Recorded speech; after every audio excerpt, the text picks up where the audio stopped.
En Afrique subsaharienne, les dépenses fiscales telles que les exonérations, les crédits d'impôt, les déductions et les taux préférentiels représentent en moyenne 3% du PIB selon le FMI et jusqu'à 13% dans certains pays. Alors même que plusieurs de ces États mettent en œuvre des programmes de consolidation budgétaire et cherchent à accroître leurs recettes internes, ils continuent de renoncer à une partie de leurs recettes fiscales. Comment expliquer qu'un État renonce volontairement à des ressources dont il affirme pourtant avoir besoin?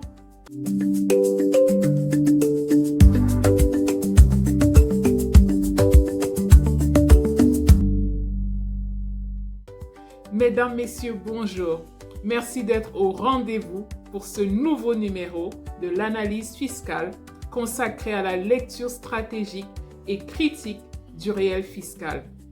Ce mois-ci, nous nous intéressons aux exonérations fiscales et à ce qu'elles révèlent des choix budgétaires des États africains à travers les cas du Sénégal, de la Côte d'Ivoire et du Ghana. Le Sénégal offre un cas particulièrement documenté en matière de dépenses fiscales. Selon le rapport officiel de la Direction générale des impôts et domaines du Sénégal, les dépenses fiscales s'élevaient en 2021 à 952,7 milliards de francs CFA, soit 6,2% du PIB et 37% des recettes fiscales.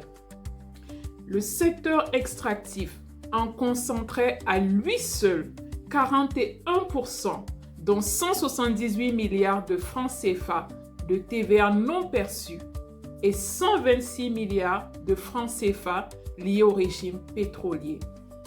Ces dépenses concernent notamment les activités d'extraction minière et pétrolière, les télécommunications et les zones franches d'exportation. La Cour des comptes a toutefois relevé en février 2025 que les rapports annuels sur les dépenses fiscales n'avaient pas été publiés pour les exercices 2022 et 2023, contrairement aux exigences de la directive de l'UEMOA. Cette absence de publication limite la transparence et complique l'évaluation publique de ces dispositifs. Ce que révèle le cas sénégalais, c'est moins le montant des exonérations que ce qu'il révèle sur la transparence des choix fiscaux. Un État peut renoncer à des milliards de recettes sans que ses citoyens ni ses partenaires disposent des informations nécessaires pour en apprécier le bien fondé. La Côte d'Ivoire illustre une autre dimension du problème. En mars 2023, un conseiller technique du ministère ivoirien du budget a confirmé publiquement que les exonérations fiscales représentaient environ 400 milliards de francs CFA par an.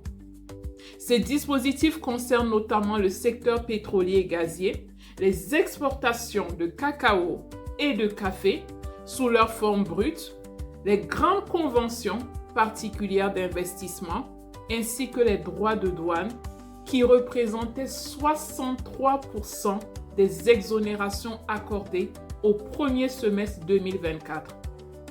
Ce chiffre s'inscrit dans un contexte où la Côte d'Ivoire est engagée dans un programme avec le Fonds monétaire international, dont la mobilisation des recettes internes constitue un axe central avec pour objectif de porter le taux de pression fiscale de 12,8% à 15,9% du PIB d'ici 2026.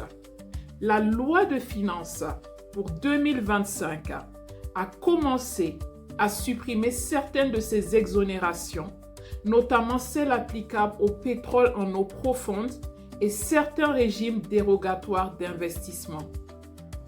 Le cas ivoirien montre que la question n'est pas uniquement de savoir s'il faut accorder des exonérations, mais aussi de savoir comment arbitrer entre le soutien à certains secteurs de l'économie et la nécessité de préserver des ressources budgétaires suffisantes. Cet arbitrage est d'autant plus difficile que certains dispositifs d'exonération sont inscrits de longue date dans des codes sectoriels ou des conventions d'investissement.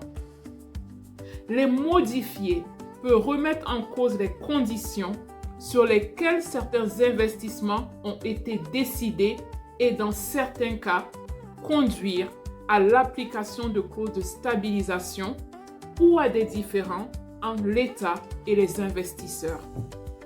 Le cas du Ghana permet d'aller encore plus loin dans la lecture.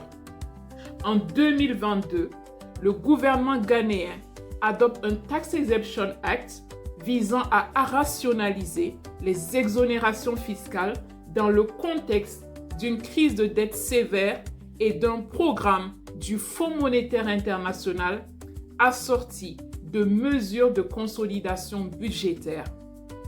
La réforme est saluée par les institutions internationales, mais le rapport officiel sur les dépenses fiscales en 2023, publié par le ministère des Finances ghanéen, révèle une réalité, je dirais, plus nuancée. Si les dépenses fiscales totales ont légèrement diminué, passant de 4,8 à 4,6 milliards de cedi entre 2022 et 2023, les exemptions à l'importation ont poursuivi leur progression, passant de 2,46 milliards de cedi en 2021 à 3,47 milliards en 2022, puis à 3,55 milliards en 2023, soit 77% des dépenses fiscales totales. La part la plus importante, soit 1,71 milliard du cedi, provenait des exemptions parlementaires accordées, notamment à des projets bénéficiant d'une résolution du Parlement, à certaines sociétés minières et à des entreprises relevant du programme One District, One Factory, pour des exemptions préalablement approuvées par le Parlement. Ce que montre le cas ghanéen, c'est qu'adopter une loi de rationalisation des exonérations ne suffit pas à en réduire le coût effectif. Les dynamiques politiques et sectorielles qui génèrent les exonérations continuent, elles, d'opérer, et même dans un contexte de contraintes budgétaires sévères. Ces trois cas posent la même question fondamentale. Pourquoi un État renonce-t-il à des recettes dont il affirme en avoir besoin? Trois logiques répondent à cette question. La première est la logique d'attraction des investissements, qui consiste à offrir des avantages fiscaux afin d'attirer les capitaux étrangers ou de développer des secteurs stratégiques.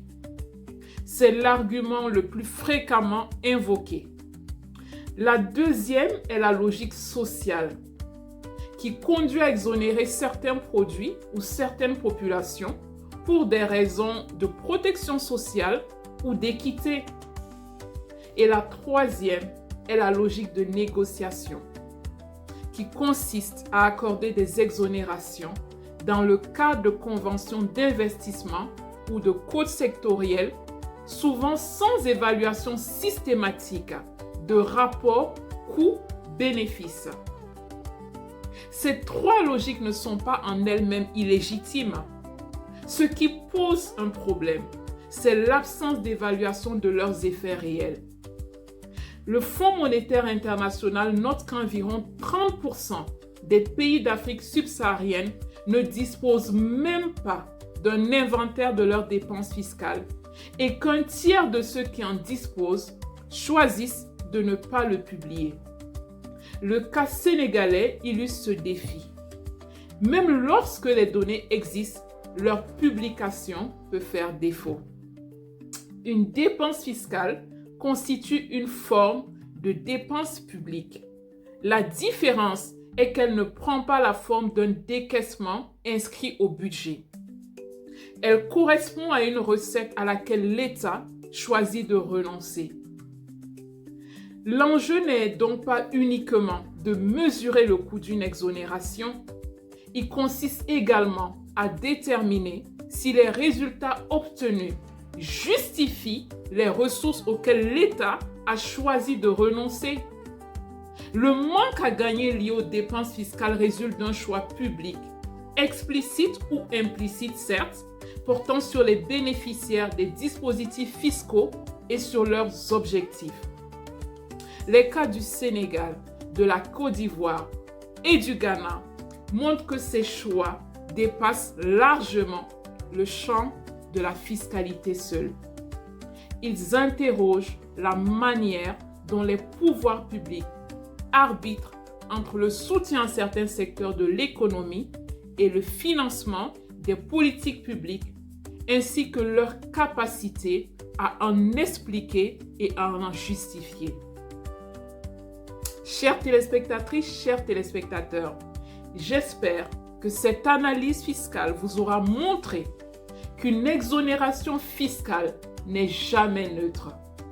Derrière chaque dispositif se cachent des choix, des priorités et des rapports de force que les chiffres seuls ne suffisent pas à mettre en lumière.